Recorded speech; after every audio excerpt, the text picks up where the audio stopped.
पहले हरदी वाला दूधवा पिया तो मूड बन जाई।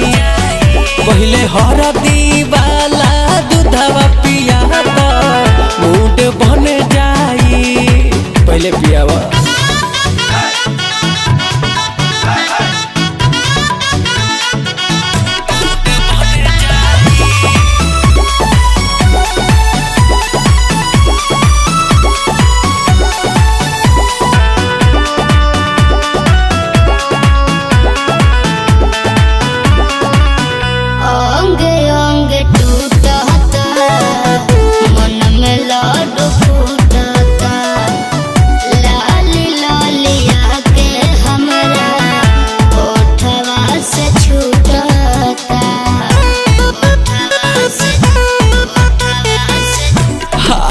थाकल धनिया हो हमारो शरीर बा पोरे पोरे पीर बा।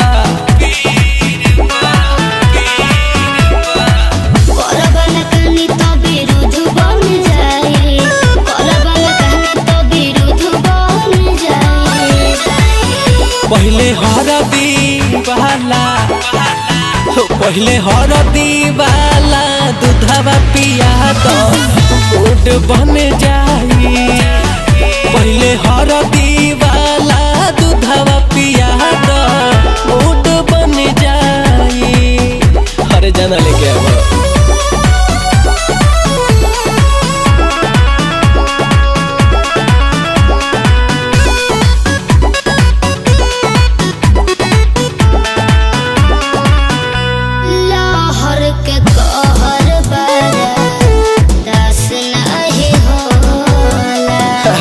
राहुल पियाई जवानी भइल बसोला।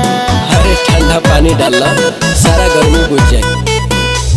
धीरे धर धानी तू होश में रह ऐसे न डह ऐसे न डह।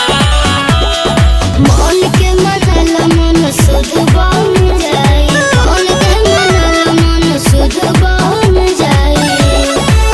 पहले हरदी वाला तो पहले हरदी वाला